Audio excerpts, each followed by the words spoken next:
Bienvenidos a No Shipping, No Shopping, tu show de aprendizaje a otro nivel. Con ustedes, sus anfitriones, Demo Pérez y JC Croston.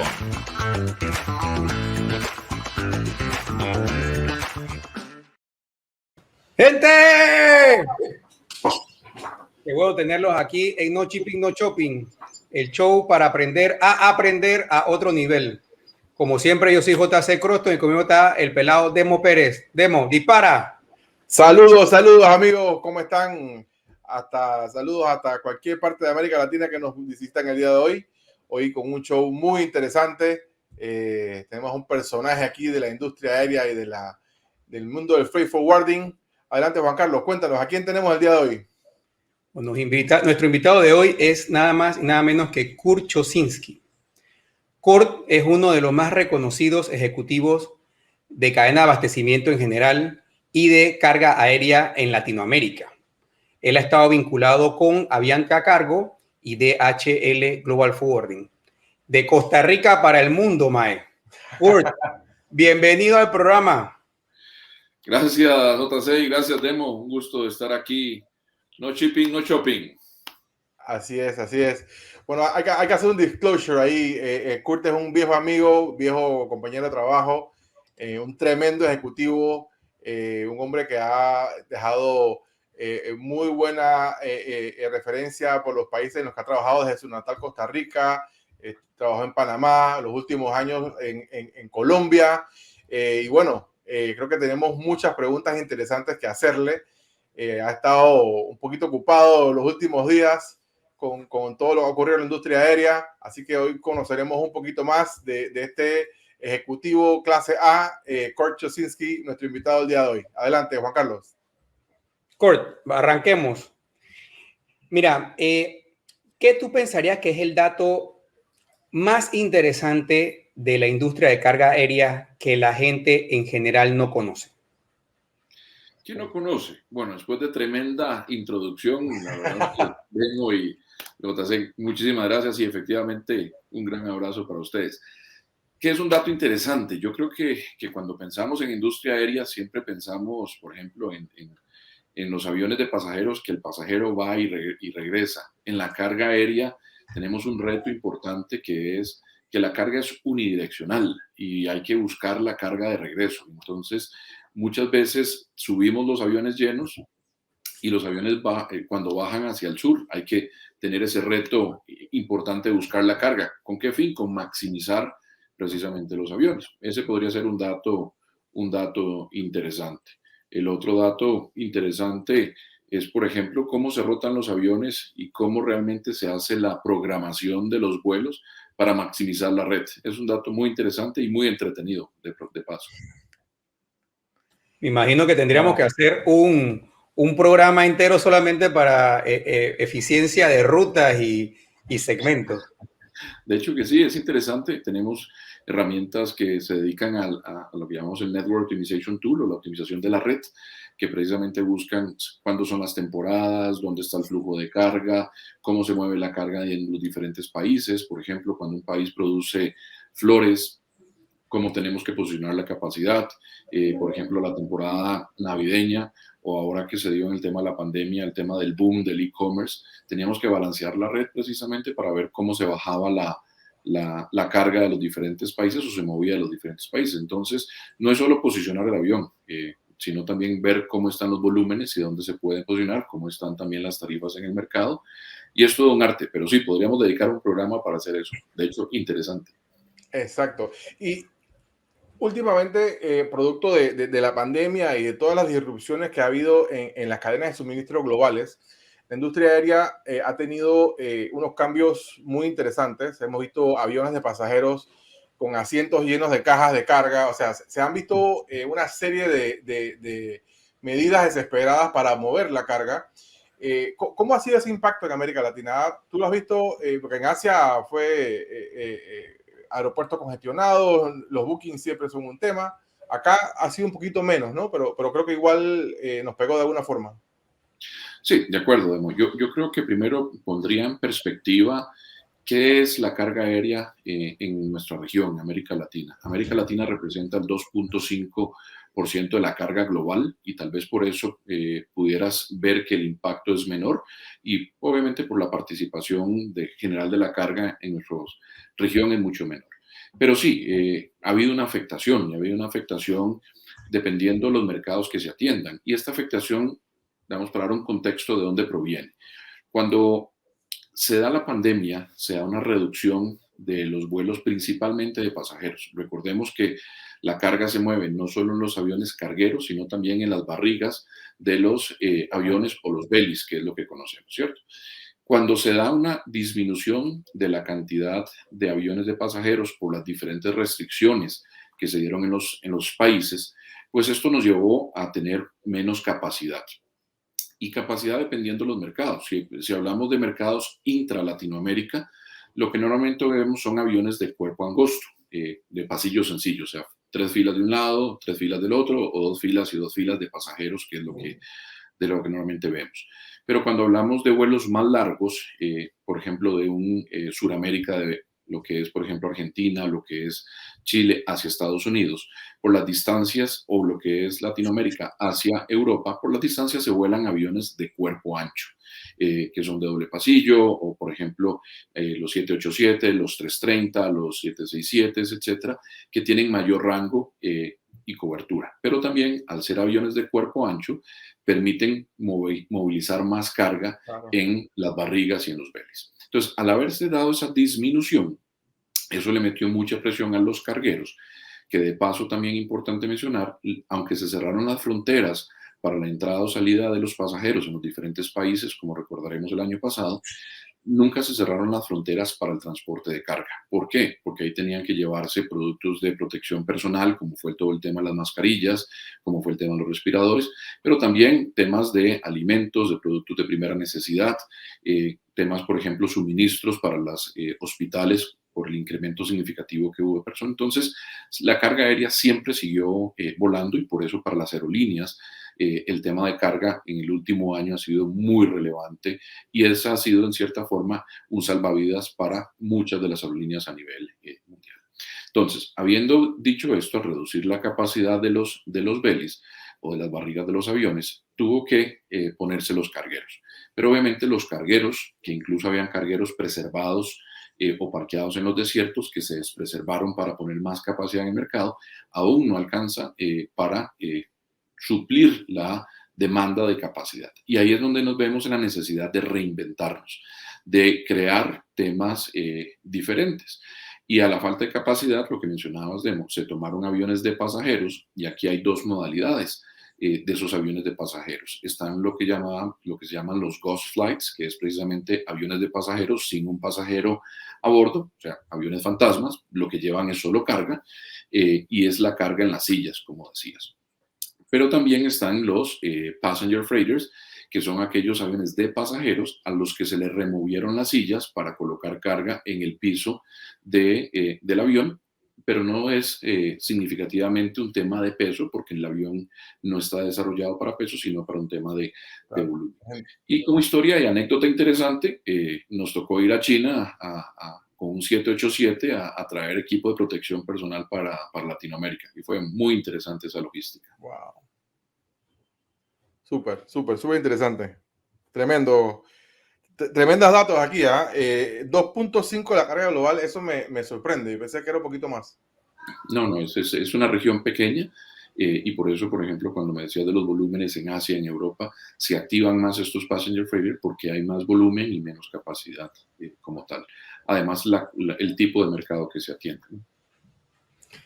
Kurt, cambiando de tema, mira, en Latinoamérica, 1 de cada 4 habitantes de zonas urbanas vive en un tugurio, una villa, una favela o un campamento, en situación de pobreza. Y por otro lado, 3 de cada 4 asentamientos cuentan con al menos una forma de organización comunitaria para enfrentar las dificultades. ¿Por qué todos estos datos? Porque tú tienes experiencia trabajando en una organización que se llama Techo. Entonces, antes de hacerte una pregunta de Mejenje, queríamos que nos explicaras un poquito qué hace Techo. Bueno, Techo para mi país es una organización que precisamente busca mejorar la calidad de vida de las personas de bajos recursos o de necesidad extrema de vivienda. Como mencionabas, Juan Carlos, hay temas donde viven en estos viviendas de lata o de plástico donde no prestan la mejor condición para las personas. De hecho, tiene una causa muy noble y es precisamente buscar estos asentamientos para poder desarrollar y darles a estas personas una oportunidad de mejorar su calidad de vida. Yo tuve la oportunidad de ser voluntario para Techo, como mencionas, y es una experiencia y una actividad muy noble donde uno dedica el tiempo para aportar precisamente a mejorar la calidad de vida de estas personas. Muy bien. Y la otra pregunta que te íbamos a hacer era, entre el sector público que debe propiciar esas políticas de desarrollo de viviendas dignas y el sector privado que debe entonces ejecutar esas políticas y traer esas viviendas al mercado, ¿qué papel juega una ONG como Techo en este balance y cómo generas esto? Porque, ¿sabes? Tenemos estos asentamientos y la gente al final, uno que tiene la oportunidad de vivir en una vivienda digna, a veces se indigna cuando ve estos asentamientos informales, pero es muy fácil criticar desde una posición de fuerza como nosotros cuando esa gente vive en la calle o vive en una situación muy precaria. Sí, yo de acuerdo, Juan Carlos, en el tema, por ejemplo, de los asentamientos o los lugares donde íbamos a construir casas, son condiciones bastante extremas y el llegar a construir esta casa realmente cambiaba la vida y uno sabía que realmente era un nuevo amanecer, un nuevo empezar para estas personas. En el caso de las organizaciones donde participé apoyando a Techo, la compañía se involucraba directamente no solo donando dinero para comprar las casas, ellos las fabrican, ya tienen unas medidas, tienen unas dimensiones, saben cómo aprovechar, saben cómo son los terrenos y por ahí se van a construir las casas. Pero también dentro de la experiencia, lo bonito de esto fue que en varias veces no solo la empresa donaba digamos, el dinero para construir la casa, sino que, por ejemplo, los ejecutivos nos unimos y también donábamos en alguna medida el tema de dinero para construir otras casas adicionales. Pero ¿qué hacíamos las personas que vamos a construir las casas? Donamos nuestro tiempo. Eso es un fin de semana donde se construye la casa desde cero. O sea, cuando llegamos al terreno, uno de los requisitos que pone, por ejemplo, Techo cuando va a construirse la casa es que el terreno ya esté listo para empezar a construir, a poner los pilotes y de ahí empieza a construirse la casa.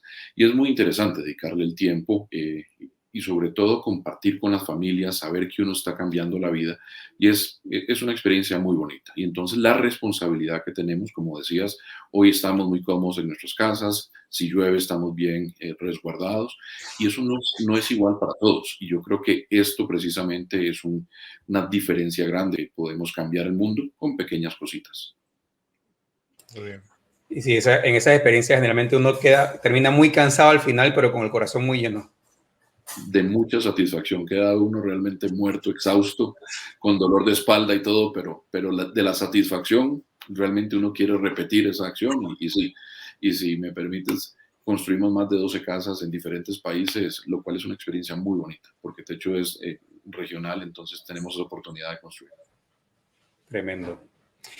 Se dice que el transporte, el negocio de carga aérea le lleva generalmente entre 10 y 15 años de ventaja en desarrollo al de carga marítima. ¿Qué lecciones crees que pueden aprender los barcos de los aviones sobre transporte de carga? Bueno, yo no sé si pueden aprender, tal vez voy a compartir experiencias y de ahí poder sacar algún tema que podamos construir y desarrollar.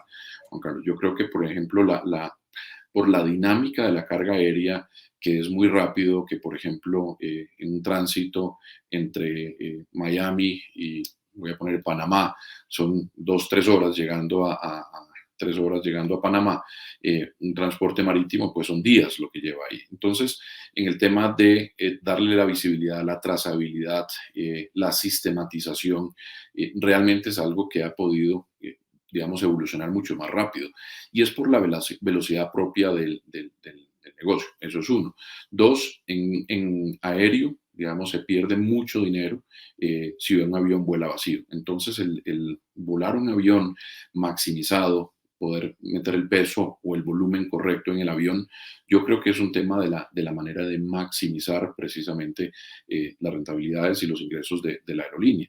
El reposicionar, por ejemplo, digamos, los contenedores en la industria marítima tiene un costo, en el caso también de aéreo, también, pero hay modalidades diferentes. Están los slip ships, las paletas de metal, donde armamos las cargas y no siempre utilizamos contenedores, que eso muchas veces se utilizan para los bellies o por el tipo de carga que se utiliza. Entonces yo creo que es un tema de velocidad, de dinamismo, de tecnología que nos ha llevado precisamente por la velocidad de reacción, que es donde diría yo que aéreo precisamente está un paso adelante en esa parte de la visibilidad, en la trazabilidad que podemos darle a nuestros clientes.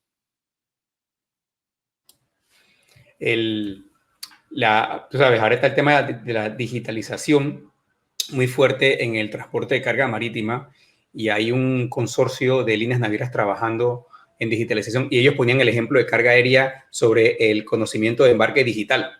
Y salió que las líneas navieras se gastan al año $8,000 millones solamente enviando conocimientos de embarques de origen a destino. Sí, es una cosa que uno ni se dimensiona. No sé cómo tú te puedes gastar $8,000 millones en eso, pero eso es el legado de prácticas ya que están casi... Y le agregaría ahí, Juan Carlos, que no solo de las prácticas o la práctica común que viene desde historia, sino también es que aunque en la industria aérea muchas veces se está digitalizando y ya se están transmitiendo electrónicamente a las aduanas, etcétera, todavía hay muchas aduanas que requieren el papel físico. Y yo creo que ese es un reto de un ecosistema que es toda la cadena de suministro donde vivimos, donde tenemos que ver cada uno de los eslabones cómo realmente digitalizamos, no únicamente el modo de transporte, si es marítimo o si es aéreo o si es terrestre, es cómo realmente en una cadena de suministro real podemos lograr esa digitalización y podemos lograr que realmente se dé esa eficiencia. Pero el papel no es únicamente la industria marítima. Hoy manejamos montones de guías aéreas todavía en papel porque las aduanas en muchos países la requieren. Y es una realidad. Y el papel se gasta mucho en el tema porque no necesariamente es una copia, son copias de copias que también hay que entregar. Ese tema de digitalización y trazabilidad le va al corazón a Demo. Así es. Recuerdo muy bien esas historias. Sí, ni me meto en ese tema, porque aquí sí se nos va el show como un par de horas más. Kurt, el precio del combustible se ha comportado como una montaña rusa últimamente y sin entrar en detalles, ¿cuál consideras que ha sido el mayor impacto de esta situación en la planificación de los que tienen que ver con carga aérea? Bueno, vamos a ver, el tema de los aviones obviamente consumen gran cantidad de combustible y por eso hacemos grandes compensaciones de CO2, pero el tema de combustible es un factor importante, no únicamente, como les comentaba hace un rato, cuando hablábamos de la optimización de la red. El saber dónde volar por los costos operacionales cuando sube mucho el combustible y a veces ese mismo costo no se puede trasladar al cliente. ¿Por qué? Porque el producto no soporta ese costo. Eso es un reto que realmente hay que manejar. Entonces, la variabilidad del combustible es todo un reto, efectivamente. Hay que ver dónde se vuela, cómo se vuela, qué tipo de carga es la que está en esos países para ver si compensa precisamente los costos operacionales que son importantes dentro de una línea aérea. Entonces, sí, es una variable importante, Juan Carlos, que normalmente se toma mucho en cuenta a la hora de volar y cuando se dan estas variaciones significativas, tanto el año pasado como este año, que han habido esas montañas rusas, precisamente lo que se hace es tratar de compensar cómo podemos volar a diferentes rutas. Entonces, es sin duda importante ese factor.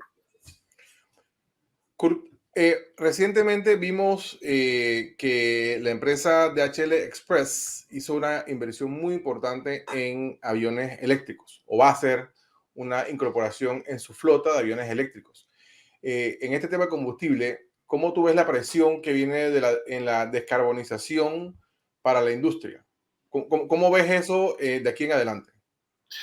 Vamos a ver, el tema de la descarbonización, el impacto ambiental, yo creo que eso está en todas las industrias, incluso en la industria aérea, donde te mencionaba que se hacen compensaciones grandes precisamente para mitigar esto. Pero eso es como comerse una hamburguesa y pensar que uno no va a engordar, o darle la hamburguesa a otra persona para que se la coma porque yo estoy haciendo dieta. Eso tiene que realmente tener un impacto desde el hecho generador. Entonces, hemos visto que ya hay combustibles sostenibles, y vemos ya aerolíneas empezando a experimentar con otro tipo de combustibles que son más amigables con el ambiente. Y ahora están saliendo, precisamente lo mencionabas, de aviones eléctricos de pequeño tamaño todavía, pero que son los primeros pasos y muy significativos precisamente para la optimización. Y yo creo que es un poco la tendencia digamos, hacia donde se va para reducir el impacto, para ver precisamente qué otras áreas se pueden manejar. También no es desconocido, y lo leemos frecuentemente en las noticias, DHL es una de las empresas logísticas que tiene metas muy agresivas para la reducción de carbono para el año 2050, donde quiere ser neutral en el impacto ambiental. Y han visto que no solo en los aviones, sino, por ejemplo, muchos temas de camiones eléctricos han estado invirtiendo fuertemente, y ahora está la parte de los aviones. Me parece muy interesante y es algo que hay que prestarle mucha atención, porque creo que podría ser una tendencia muy fuerte en los próximos años. Súper, tremendo. En el medio del programa, generalmente tenemos un segmento que se llama "Lo compras o lo vendes". Y esto es, ponemos un concepto, un nombre, y tú nos dices si lo compras o lo vendes, como si fuera la bolsa de valores. ¿Estás listo? Dale, dale. Ok, la entraña. La compro, me encanta la entraña. A punto, como dicen los argentinos. Medio, tres cuartos. A punto, jugosita. Jugosita. Ok. Alt beer. Alt Bier. La Alt Bier. Perdón por mi pronunciación latina. No hay problema. La Alt Bier de Düsseldorf. La compro, me encanta. Un sabor amargo, fuerte, rico. De hecho, no se cuesta conseguirla en Latinoamérica. Bueno, y hay un negocio para traer cerveza para acá a Latinoamérica. Ya sabes, ya sabes. ¿Qué equivalente para, por ejemplo, cerveza en Latinoamérica podrías darle al Alt Beer? Vamos a ver, es una cerveza, digamos, no negra ni roja, es como medio oscura. Es un sabor amargo, no tanto como la APL, pero es muy rica. O sea, no, es una cerveza, te digo, no se consigue acá. Tal vez el gusto por acá es una cerveza más suave. Si hablamos de cervezas en diferentes países, son rubias normalmente, pero esta es un saborcito muy interesante. Bueno, la lista. Hablando de mi pronunciación, Himmel und Erde. Himmel und Erde. Vamos a ver, lo compro. La verdad es un plato tradicional alemán muy rico, salchichas con papa, etcétera. Lo compro. Salchicha con papa. Explícanos un poquito más cómo se prepara. ¿Sabes cómo se prepara? Bueno, no sé cómo se prepara, sí sé cómo se come y es muy bueno. Pero no, básicamente normalmente son las salchichas, las famosas, las farfocas, pero digamos también vienen con papas y pueden ir hasta con repollo morado, pero básicamente es un plato muy tradicional.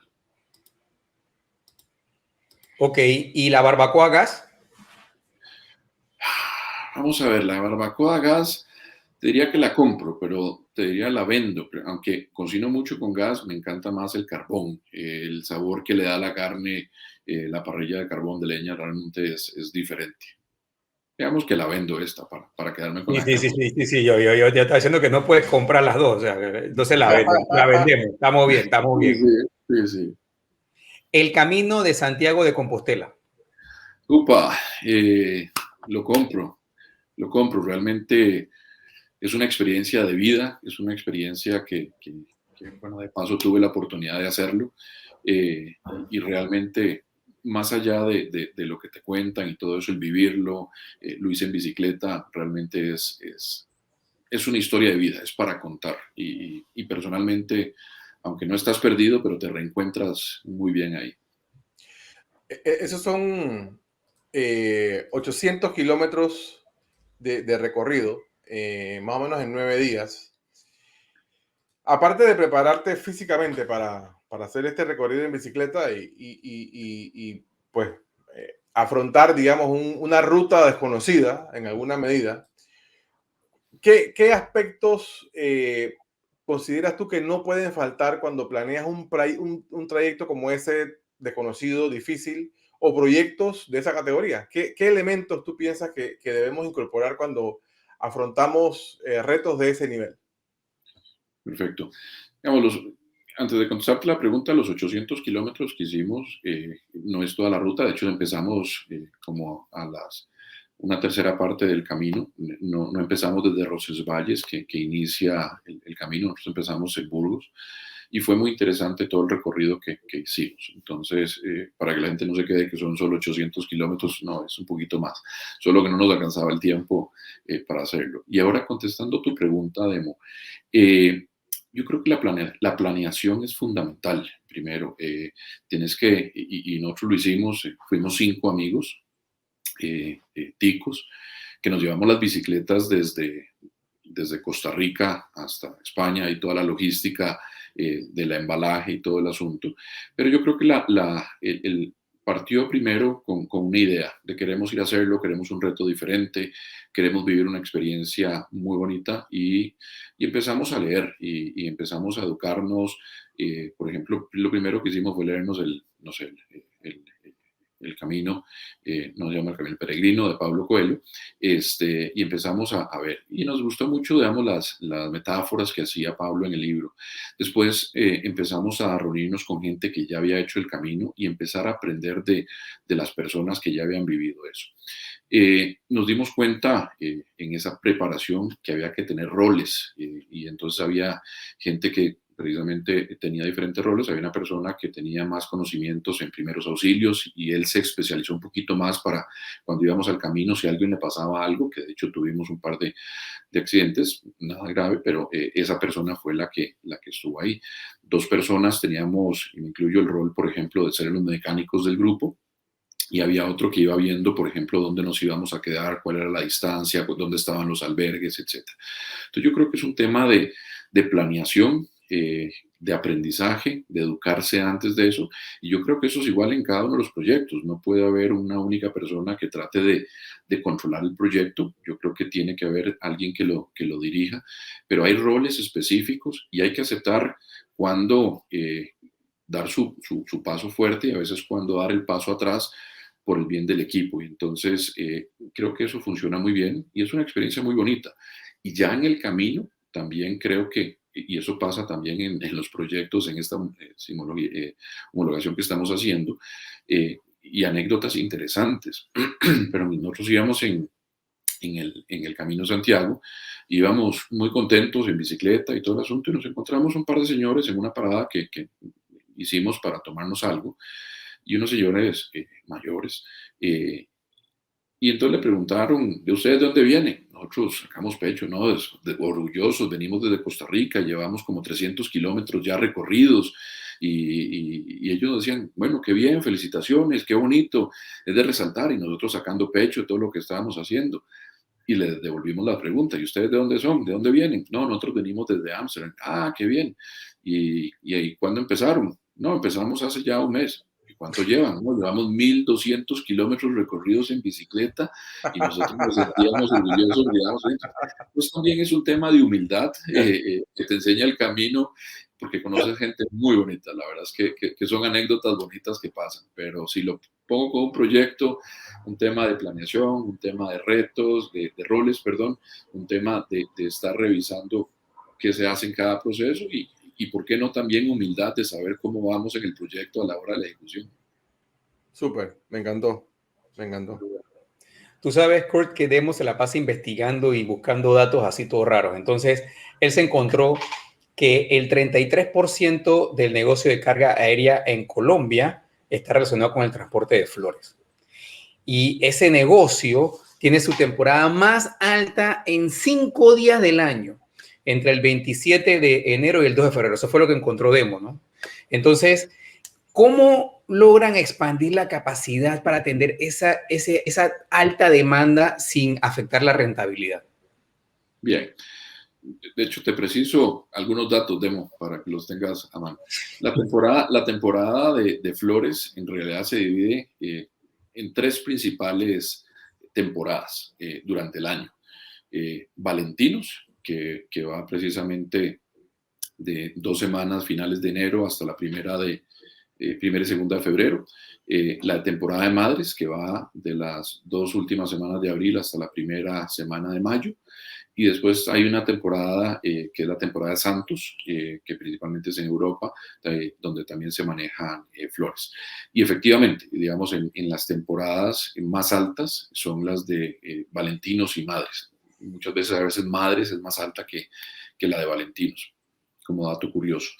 Pero sí, de hecho, en esas temporadas, por ejemplo, la última temporada, se movieron lados de Avianca cerca de 15.000 toneladas de transporte de flores en básicamente 4 o 5 semanas, dependiendo cómo mida la temporada, porque a veces se alarga, a veces se reduce, porque la flor no es que está lista esperando ahí, depende mucho también de la temperatura, si llueve, si se adelanta el cultivo, se pasa, pero más o menos son 15.000 toneladas. Y sí, efectivamente, en la temporada es todo un reto para poner la capacidad, porque estamos hablando de producto perecedero y tiene que estar muy coordinada precisamente la logística, desde que se va a la plantación, a la granja, se corta la flor, se empaca, se procesa, se lleva al aeropuerto, se almacena, ¿cierto? Se espera el vuelo y sale y llega al país de destino, que principalmente el 80% va para Estados Unidos en la temporada de Valentinos. Y ahí hay que precisamente llegar a hacer aduanas, hacer la inspección de calidad, que no vengan insectos, etcétera, y después se despacha la flor a los grandes distribuidores y después eso llega a las tiendas de los grandes distribuidores. Entonces, una logística muy, muy bien coordinada. Y sí, y efectivamente, lo que tenemos en esas épocas son temas de imbalances. Y recuerden que habíamos hablado de que la carga es normalmente unidireccional, y en este caso, no hay 15.000 toneladas en ese periodo de tiempo de carga bajando principalmente a países como Colombia o Ecuador, que son los que principalmente producen las flores en Latinoamérica. Entonces, todo un reto, y lo que hay que hacer precisamente es o ajustar algunos temas de cobros adicionales para posicionar el equipo, o bien tratar de buscar la carga para reposicionar los aviones, haciendo triangulaciones, no sé, un Miami, Manaus, Manaus, Medellín, Medellín, Miami, para darle ese ciclo, buscando cómo podemos acomodar la carga. Ese es un ejemplo, pero es uno de los retos más importantes por el tema del imbalance. Sí, siempre recuerdo que se busca entonces mover productos de bajo valor, digo, acá hablando como operador logístico, en esos aviones que van vacíos, y aprovechar esos fletes más cómodos y llegar más rápido a los mercados usando esa coyuntura, ¿no? Así que bueno, al principio dijimos algo, y es que tú naciste en Costa Rica, iniciaste tu carrera profesional allá, luego de una temporada viniste a Panamá y trabajaste una época acá, luego te fuiste a Colombia, pero en general tú eres un ejecutivo global, has tenido que ver negocios, clientes, operaciones a nivel mundial, pero bueno, has vivido buena parte de tu carrera en estos 3 países, ¿verdad? Y que resulta que están uno al lado del otro. Y que tenemos muchas cosas en común, pero también somos muy diferentes. Desde esa perspectiva, que no te puedes meter en problemas con ninguno porque tienes gente en los 3 lados, ¿cuál tú crees que son las 3 diferencias de cada una de estas 3 culturas en las que te ha tocado vivir los últimos 15, 20 años? Bueno, efectivamente, y no quiero meterme en problemas políticos internacionales acá, porque digamos, en los 3 países tengo mi país natal y a los otros 2 los llevo mucho en el corazón por las diferentes razones que han tenido. Pero vamos a ver, empecemos tal vez por Panamá, que es donde están ustedes. Yo creo que Panamá tiene precisamente un posicionamiento logístico, geográfico, y gira mucho, digamos, desde un planteamiento de Estado, de empresa privada, etcétera, de un pilar logístico, donde creo que todo engrana muy bien y aunque tiene área de oportunidad, creo que hay un pilar, un dimensionamiento logístico como tal. Y yo creo que eso le ha permitido, más allá del famoso Canal de Panamá, esos activos logísticos que tiene Panamá, poder ser una plataforma en logística en la región. Entonces yo creo que esa es una ventaja que tiene Panamá en este contexto. Si nos vamos para Colombia, por ejemplo, Colombia tiene primero un país muy grande, si lo comparas con Panamá, que entre costa y costa son 80 kilómetros de ancho más o menos, y cruzas el país en una hora. Colombia tiene retos diferentes, por ejemplo, mover carga desde Cartagena de Buenaventura hacia el centro del país, donde se concentra gran parte del consumo, pues son días para el traslado de la carga. Entonces, eso conlleva también retos logísticos, pero también tiene beneficios desde el punto de vista del sector productivo. Hablábamos ahora de las flores, como dato interesante, ya que te gustan los datos interesantes, Demo, el origen-destino más grande del mundo como OD simple en el manejo de carga por volumen es Bogotá, Miami. No hay ningún OD en el mundo que mueva tanta carga como OD simple, origen-destino. Entonces es un dato interesante y esos son temas de producción que se dan. También vemos la diversidad de industria que hay en Colombia y eso le ha favorecido también a generar esa masa crítica tanto en la costa atlántica como en la costa pacífica. Y mi querida Costa Rica, llamémoslo de alguna manera, Costa Rica se ha venido especializando mucho en el sector de servicios, en el sector de maquilas, en el sector digamos, tecnología y también el tema de farma en zonas francas. Entonces yo creo que cada país tiene su particularidad y sus beneficios. Obviamente hay que saber cómo desarrollarlos, cómo explotarlos, pero cada uno tiene su oportunidad del desarrollo logístico. Obviamente en el tema de tecnología, en el tema de infraestructura, hay muchas diferencias entre aduanas, por ejemplo, hay muchas diferencias en temas portuarios, siendo para mí, por ejemplo, Panamá uno de los desarrollos portuarios más eficientes y fuertes en la región. Colombia tiene sus retos, Costa Rica, pues tenemos nuestros puertos para sostener un país de 5 millones de habitantes, pero bueno, esos son los retos que hay en esos países. Muy interesante, porque típicamente se escucha, ¿no? Que, bueno, ¿quién es el hub? ¿Quién hace qué? O sea, ¿cómo buscar tener estas, como tú mencionabas, las fortalezas de cada uno y potenciarnos como región, más que buscar competir como país, ¿no? Creo que es algo que debemos aprender todos a buscar por el beneficio de nuestras economías, ¿no? Sí, de acuerdo, ¿no? Y hay que entender también cómo es dentro del flujo de mercancías en esta cadena de suministro. O sea, no puedes pensar en Panamá como un centro de consumo. Panamá es principalmente un centro de distribución, llamémoslo de esa manera, que principalmente se daba marítimo, se ha venido diversificando para hacer marítimo, terrestre, marítimo, aéreo, o ahora incluso entrando aéreo y saliendo aéreo. Entonces, esos temas, digamos, de características por la ubicación geográfica, por la distancia, por el tamaño del país, le permite ese tipo de cosas. Por ejemplo, si vamos al tema de Colombia, a veces hay mercancías que se consumen en el país, pero que se producen en las costas. Entonces, eso lleva también otros retos. O también el que se consuma en el centro del país o se produzca en una región diferente, pues son costos logísticos de distribución bastante interesantes.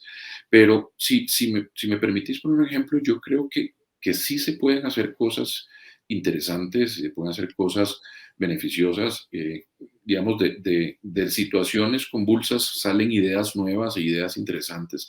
Ustedes habrán visto semanas atrás o meses atrás, donde ha habido muchos bloqueos en Colombia, por ejemplo, y hubo una acumulación importante de contenedores, incluso ya los barcos no paraban en Buenaventura. Y ahí aplicamos conceptos, digamos, de optimización y de reposicionamiento de la carga.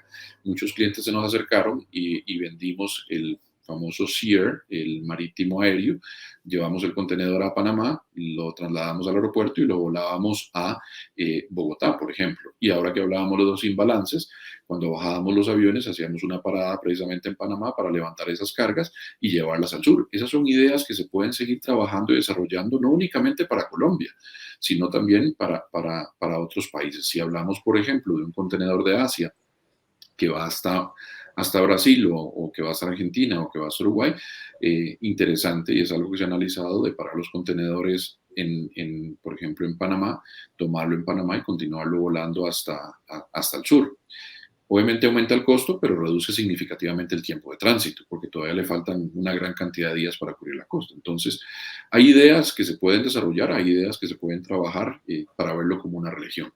Pero creo que eso va a depender más de ideas aisladas, ya sea de una línea marítima, de una línea aérea o de un operador logístico. Tiene que verse como un ecosistema para generar esas ideas. Súper interesante. Cuente como presidente del sistema de integración regional, una cosa así. No, recuerdo, y uno de los grandes logros, digamos, cuando viví en Panamá, y perdón acá por el comercial, pero creo que son de las cosas que realmente hacen la diferencia en los países. Cuando tuve la oportunidad de estar en Panamá, formamos el Consejo Empresarial Logístico junto con el Gabinete Logístico de Panamá, y ha venido creciendo, y eso es precisamente el sector privado interactuando dinámicamente con el gobierno para una estrategia logística que vaya a desarrollar. Yo creo que eso tienen que hablarse los diferentes consejos, porque en Colombia también hay algo similar, para empezar a ver cómo se puede optimizar esas cadenas de suministro, esas eficiencias ya internacionalmente y no únicamente como país. Suena utópico, pero se puede hacer. Claro que sí. Clarito.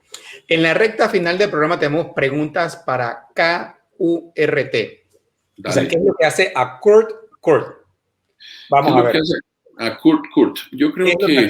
Kurt. Vamos a ver, vamos a disectar a Kurt. Perfecto. No, yo empezaría, Carlos, primero con mi propósito de vida. Mi propósito de vida es precisamente dejar una huella, un legado en cada una de las cosas que hago, que hagan la diferencia y realmente que aporten en este camino que se llama vida.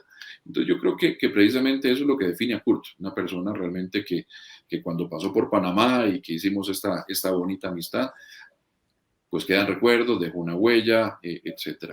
Hablamos, por ejemplo, ahora de temas como techo, que tuve la oportunidad de dejar huella en esas personas, dejar un legado a esas personas. Posiblemente esas personas ni tenían idea quién era Kurt, pero para mí eso es lo importante, dejar huella, dejar legado en cada una de las cosas que haga. Y ese es mi propósito de vida, seguir trabajando, construyendo, y eso es. Así de simple. Tú tienes raíces ticas y tienes raíces alemanas. Y tú en algunas entrevistas has mencionado que tú eres perfeccionista, pero sin llegar a la parálisis. O sea que la parte alemana se ve compensada con la parte tica. Entonces, ¿qué elementos de esas dos culturas tan diferentes consideras que te hacen ser quien eres? Sí, yo creo que esta famosa frase de no caer en parálisis por análisis, ¿cierto? Creo que es importante. O sea, me gusta hacer las cosas bien desde la primera vez.